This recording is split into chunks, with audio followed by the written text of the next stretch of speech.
इस पूरा आयोजन के मुख्य सूत्रधार हैं, जो कि सिंचाई एवं जल संरक्षण मंत्री भी हैं, वुमेन एंड चाइल्ड डेवलपमेंट मंत्री भी हैं और इस इलाके की एक मुख्य सेविका के रूप में भी अपने परिवार की जन सेवा की चुनौतीपूर्ण कार्यशैली को आगे बढ़ा रही हैं, परंपराओं को आगे बढ़ा रही हैं। एक बार आप सबकी जोरदार तालियों के बीच आग्रह कर रहा हूं, श्रीमती श्रुति चौधरी जी से कृपया आप आए और अपने उद्बोधन दें। जोरदार तालियां।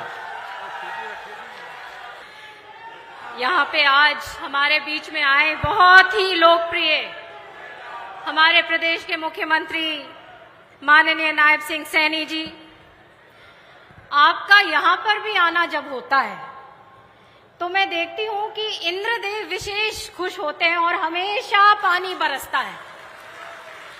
और कुछ आपका संजोग इस भूमि के साथ ये है कि आज जब आप आए हैं तो इरिगेशन का मेला भी है, पानी संबंधित, और आपने मुझे इरिगेशन डिपार्टमेंट दिया है। और इसी प्रकार से आज हम रास्ते में अभी बात कर रहे थे कि कुदरतन सारा स्प्रिंकलर सिस्टम सारा चल गया, भगवान ने उसको चलाया। तो आपके यहाँ पे कदम पड़े सर, बहुत बहुत धन्यवाद आपका मैं करती हूँ। हमारे यहाँ पे बहुत ही कर्मठ लोग हैं उनकी तरफ से, और आज इतनी भारी मात्रा में आप सब, कटाई का समय चल रहा है, लेकिन सलाम आप सबको, प्रणाम आप सबको, मेरे बड़े बुजुर्गों को, मेरे प्यारे प्यारी माताओं को जो इतनी भारी तादाद में आई हैं, मेरे भाइयों को, सबको, कि आज आप चौधरी सुरेंद्र सिंह जी को याद करते हुए और हमारे लोकप्रिय चीफ मिनिस्टर साहब को आशीर्वाद देने आए हो। सीएम साहब, आपका मैं इस पावन बाबा मुंगीपा की धरती पर पधारने पर बहुत धन्यवाद करती हूं और स्वागत करती हूं। आज भगवान महावीर जयंती के पावन दिन पर भी आप सबको बहुत शुभकामनाएं देती हूं।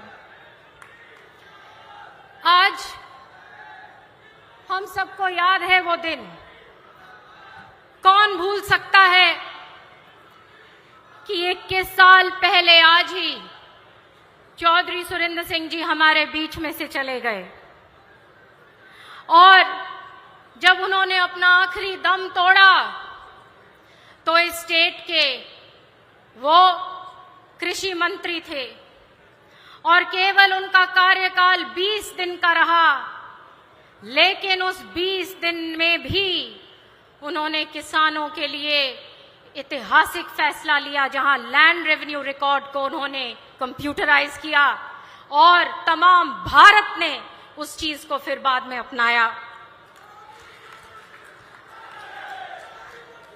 चौधरी सुरेंद्र सिंह, चौधरी बंसीलाल, दो ऐसे नाम हैं जो ये इलाका कभी नहीं भूल सकता। वो समय, वो नजारे हम सबको याद हैं कि किस तरीके से उन दोनों ने मिलकर परिश्रम कर कर इस भूमि से लगाव रखकर, एक एक से प्रेम की भावना रखकर किस तरीके से राजनीति इस क्षेत्र में और प्रदेश में करी थी और इलाके की काया पलटी थी। आज मुझे बहुत खुशी है कि उनकी याद में इतनी बड़ी आज और क्या ट्रिब्यूट हो सकती है। इतना यादगार आज माननीय सीएम साहब के दिशा निर्देश अनुसार हमारे दक्षिण हरियाणा का अंतिम छोर पे हम बैठे हैं। यहाँ पे कभी चौधरी बंसीलाल ने ऐतिहासिक लिफ्ट इरिगेशन सिस्टम लागू किया, ऐतिहासिक ड्रिप इरिगेशन लागू किया। वो तमाम चीज आज मैं धन्यवाद करती हूँ जो हमारे इरिगेशन एसोसिएशन इंडिया और इरिगेशन एसोसिएशन हरियाणा के तरफ से और मिकाडा गवर्नमेंट की तरफ से इतना भव्य मेला का आज निर्माण किया है, जहां पे आने वाला टाइम आपको मालूम है कि हम टेल पर हैं और जैसे कभी एक बंजर जमीन को आप ही लोगों ने हरा भरा किया, ऐसे ही मुझे पूरा विश्वास है आप मॉडर्नाइजेशन की तरफ अब जाओगे और कम पानी में ज्यादा खेती का उत्पादन करोगे। ये सारा की सारा जो टेक्निक्स हैं, ये आज आपके सामने हम एक अम्ब्रेला के नीचे, एक छतरी के नीचे हमने रखने का काम किया है, ताकि किसान भाई अच्छी तरह से देख सके, परख सके कि किस तरीके से टेक्निक्स आई हैं और किस किस तरीके से उनको आगे बढ़ना है। इसी के साथ साथ हमारी सरकार इरिगेशन डिपार्टमेंट के तहत पूरा की पूरा आपको पता है कि कितना जबरदस्त काम हो रहा है। जो नहर हैं वो तमाम हरियाणा प्रदेश की रिहैबिलिटेट हो रही हैं, रीमॉडल हो रही हैं, और बहुत अरसे बाद कभी चौधरी बंसीलाल के टाइम पे वर्ल्ड बैंक प्रोजेक्ट का फंडिंग आई थी इरिगेशन के लिए, और अब हमें गर्व होता है सर, आपके नेतृत्व में वर्ल्ड बैंक प्रोजेक्ट आ रहा है और इरिगेशन डिपार्टमेंट में 5,700 करोड़ की लागत से हमारी सारी मेन लाइंस, सारी के सारे जो मेन कैरियर चैनल्स हैं वो रिहैबिलिटेट हो जाएंगे और उन सब का रिजुवेनेशन होगा। सर, आपने हमारे लिए हमेशा बहुत चिंता करी है और मुझसे पूछते रहते हैं। जब यहाँ पे बाढ़ भी आई थी तो आपने बार बार पूछा तुम्हारी तरफ क्या चल रहा है, और आपने और मैंने कितनी मीटिंग्स ली हमारे इलाके के लिए, प्रदेश के लिए, फ्लड के टाइम पर, और इतनी बड़ी आपदा आई थी, मगर डिपार्टमेंट आपके दिशा निर्देश अनुसार लगा रहा जमीन पर। 2023 से भी ज्यादा इस बार बाढ़ आई, मगर डिपार्टमेंट बिल्कुल नहीं बैठा और लगा रहा। मैं बताना चाहती हूं, इसी से जोड़कर एक बात है, क्योंकि सारा दक्षिण हरियाणा और हरियाणा की सारी जो नहरें हैं वो नई तरीके से बन रही हैं, रिहैबिलिटेट हो रही हैं, रीमॉडल हो रही हैं, रिपेयर हो रही हैं, पंप हाउसेस की सारा उनको भी नए तरीके से बनाया जा रहा है। और ये ही नहीं, जो यहाँ पे पानी का बाढ़ आने का मतलब, जो हमारा पीछे जो भिवानी जो घग्गर ड्रेन है, जो मल्टीपर्पस ड्रेन थी, वो काफी अरसे से वो चोक्ड रही, उसकी कैपेसिटी छोटी है, और सीएम साहब के दिशा निर्देश अनुसार वो करीब 450 करोड़ की लागत से उसको तमाम तरीके से बनाया जाएगा, ताकि आने वाले टाइम पर जो बाढ़ के टाइम पे यहाँ पे जो समस्या होती है, उसकी कैपेसिटी जब वहां पे बढ़ेगी तो यहाँ पे कोई दिक्कत नहीं होएगी। और इस साल भी हमारी उस प्रोजेक्ट को हमें 2 साल लगेंगे, इस साल भी हमारी पूरी तैयारी है, जो हम इंटरिम में जो शॉर्ट टर्म भी कर रहे हैं कि कोई भी दिक्कत नहीं आनी चाहिए। सर, मेरा भाषण लंबा होता जाएगा क्योंकि काम इतने कर रहे हैं आप कि बताने को बहुत कुछ है, लेकिन मुझे पता है कि आपको वापस चंडीगढ़ जाना है, और मैं जल्दी अपने प्यारे तोशाम की जो मांगे हैं वो आपके सामने जरूर रखूंगी। सर, आप हमारे मुख्य हैं और आपने इतनी बड़ी सौगात हमारे इलाके को दी है आईएमटी की, जो कोई छोटी बात नहीं है। बस अब हमें भूमि उपलब्ध करवानी है, और मैं यहाँ पे अपने बहुत ही पूजनीय किसान बुजुर्गों को भी कहती हूँ कि इसमें जरूर अपना सहयोग दीजिएगा। जो हमारी मुख्य मांगे हैं, सर एक सेकंड, सर हमारी मुख्य मांगे ये जो हमारी भिवानी तोशाम सड़क से हिसार तोशाम सड़क तक, विया तोशाम जूही सड़क तथा तोशाम सिवानी सड़क के नए बाईपास का निर्माण करवाया जाए, क्योंकि खनन क्षेत्र होने के कारण भारी ट्रैफिक होता है और तोशाम में बहुत ट्रैफिक जाम होता है। इसके साथ साथ ये पीडब्ल्यूडी की और बीएनआर की सड़कें हैं सर, ये बाकी सड़कों की मांग आपके सामने मैं रख रही हूं, क्योंकि हमें याद है, किस तरीके से याद करिए, जब कांग्रेस पार्टी थी तो जब जिले बदलते थे तो किस तरीके से सड़कें गड्ढों में तब्दील हो जाती थी, याद है? कितना क्षेत्रवाद करा करते थे।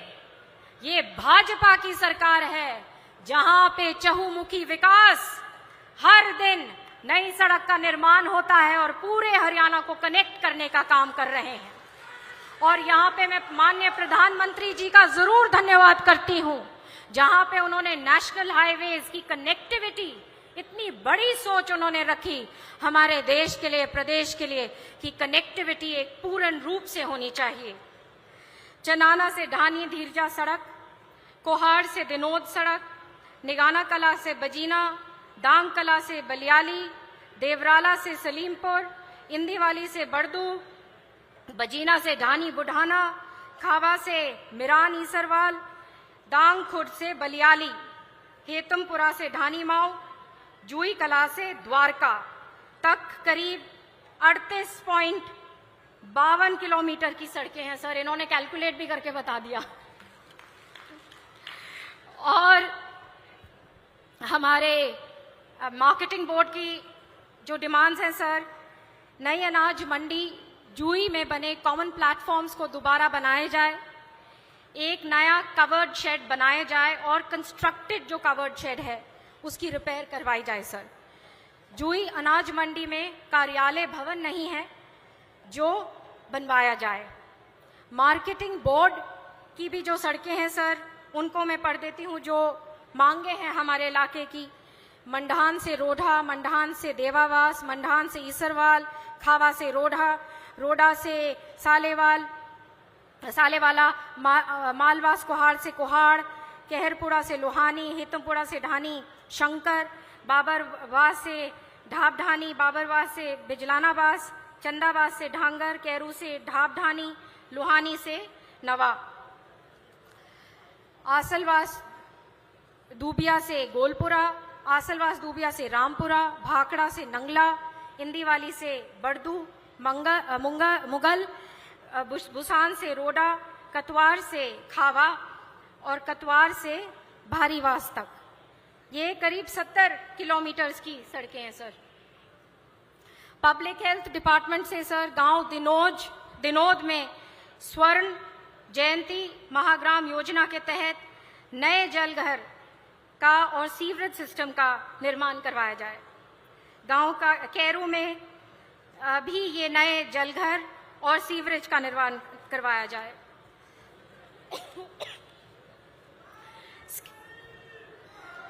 स्किल डेवलपमेंट के लिए सर गांव पटौदी, लेघा, भानन में नए आईटीआई खोले जाएं। ये जो है, ये आईटीआई की जो मांग है, थैंक यू, ये जो आईटीआई की जो मांग है, ये करीब हमारे 10-12 गांव को यहाँ पे केटर करेगी। टेक्निकल कोर्सेज अवेलेबल होंगे और रोजगार में हमारे बच्चों को बहुत सहायता मिलेगी। जो टेक्निकल एजुकेशन डिपार्टमेंट है सर, गांव कैरू में नया बहु तकनीकी महाविद्यालय खोला जाए, ताकि आसपास के क्षेत्र के बच्चों को तकनीकी शिक्षा अपने घर के नजदीक भी मिल पाए सर। कैरू जैसे एमपी साहब कह रहे थे, बड़ा इलाका है और वहाँ पे ये बनेगा तो पूरे के पूरे उस इलाके को ये केटर भी करेगा। हमारी बच्चियों को बहुत इंटरेस्ट है सर, और आगे की वो रोजगार पैदा करें, अपने आगे बढ़ें। तो जो हमारे गवर्नमेंट महिला कॉलेज है उसमें साइंस स्ट्रीम को भी इंट्रोड्यूस किया जाए। हेल्थ डिपार्टमेंट में sir sub divisional hospital Tosham को 100 बेडेड और ये जनरल हॉस्पिटल के रूप में अपग्रेड किया जाए, जिसके लिए भवन पहले से ही पर्याप्त है। कम्युनिटी हेल्थ सेंटर कैरू को भी अपग्रेड करके 50 बेड का हॉस्पिटल बनाया जाए सर। बिजली विभाग के द्वारा सर हम चाहते हैं कि 19/4/21 को तोशाम में DHBVNL का डिविजनल ऑफिस मंजूर किया गया था, परंतु अभी तक कोई XCN का पोस्ट नहीं किया गया है। तोशाम डिविजनल ऑफिस के लिए तुरंत XCN पोस्ट भी किया जाए। गांव मनसरबास, कुसुम्बी तथा बिजलानाबास में नए 33 kV सब स्टेशनों का निर्माण करवाया जाए। सर, स्पोर्ट्स डिपार्टमेंट के तहत जो मांगे हैं, इस इलाके का एक टैलेंट रहा है और ये यहाँ के बच्चे, यहाँ के खिलाड़ी बनकर हमारा नाम नेशनल और इंटरनेशनल लेवल पर बहुत आगे बढ़ाते हैं। तो मेरी आपसे विनती है सर कि हमारे जो स्पोर्ट्स, जो ग्रामीण बच्चे हैं, वो ही मेहनत करके वो ही बच्चे हैं जो आगे निकलते हैं। और कई बारी तो मैं ताज्जुब करती हूँ कि किस तरीके से वो नंगे पांव उनको हम देखते हैं लंबी दौड़ रेतों में लगा के दिखते हैं, कभी कभी रोड्स पे दिखते हैं। और उन बच्चों के लिए सुविधाएं अगर स्टेडियम्स की हो तो यहाँ का जो नेचुरल टैलेंट है वो और भी आगे पनप कर उभर कर आएगा। चौधरी सुरेंद्र सिंह खेल स्टेडियम जो है वो तोशाम जिला भिवानी को आदर्श स्पोर्ट्स कॉम्प्लेक्स घोषित किया जाए।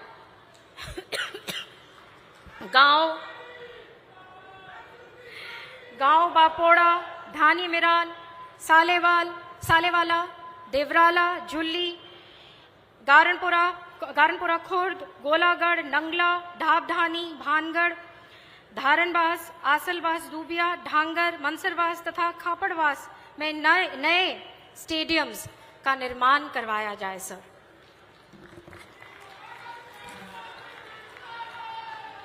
सर, जहां तक टूरिज्म डिपार्टमेंट की बात है, हमने कोई विभाग ऐसा नहीं छोड़ा जहां पे हमने मांगे नहीं रखी। टूरिज्म डिपार्टमेंट सर, जैसे हम बात कर रहे थे कि ये जो तोशाम की जो पहाड़ी है ये ऐतिहासिक पहाड़ी है। और मुझे याद है चौधरी बंसीलाल जी के साथ एक बार मैं गुजर रही थी गाड़ी में तोशाम से, और उन्होंने मुझे खुद बताया था कि तोशाम की ये जो पहाड़ी है ये अरावली रेंज की सबसे हाईएस्ट रिकॉर्डेड पीक है। तो यहाँ पे जो हमारा टूरिज्म है उसको डेवलप करा जाए। और यही नहीं, ये पृथ्वीराज चौहान साहब के टाइम पर जो हम ये यहाँ पे बारादरी है जहाँ पे वो बैठा करते थे और अपने न्याय को दिया करते थे। और इससे भी आगे अगर आप प्राचीन काल में जाइए तो हम सुनते हैं और यहाँ की कहावत है कि जो पांडु पुत्र हैं, जो पांडव्स भी अपने अज्ञातवास में अपना जो फाइनल उनका ईयर था, कुछ समय उन्होंने इस पहाड़ी में बिताया है। तो आप यहाँ पर जरूर बहुत कुछ देंगे और मैं आपका जितना धन्यवाद करूं सर उतना कम है। हम देखते हैं कि किस तरीके से आप दिन रात एक करते हो पूरे प्रदेश के लिए, और मैं तो बहुत अपने आप को लकी मानती हूं कि मेरा पहला जो कार्यकाल आपके छत्र छाया में मेरे को मिला है, क्योंकि हमको काम करने का इतना मौका आप देते हैं। मैं साथ साथ जो यहाँ पे जो इरिगेशन डिपार्टमेंट के तहत मिलकर और जिन्होंने ये इवेंट ऑर्गेनाइज किया, जिन्होंने ये सोच रखी कि बिल्कुल ग्रामीण क्षेत्र में उस इलाके में जाके हमने उस किसान से बात करनी है जो सूखे इलाके का किसान है। आप यहाँ पे आए, मैं आपका बहुत धन्यवाद करती हूँ। सौरभ सांगला जी का जो प्रेसिडेंट है इरिगेशन एसोसिएशन ऑफ इंडिया का, मिस्टर अभिजीत पेज का जो सीनियर वाइस प्रेसिडेंट हैं, और श्रीकांत गोयंका जी का जो और सारे के सारे जो मेंबर्स ऑफ इरिगेशन एसोसिएशन हैं, बहुत बहुत धन्यवाद। और मान सम्मान के लिए मैं एक एक का बहुत धन्यवाद करती हूँ।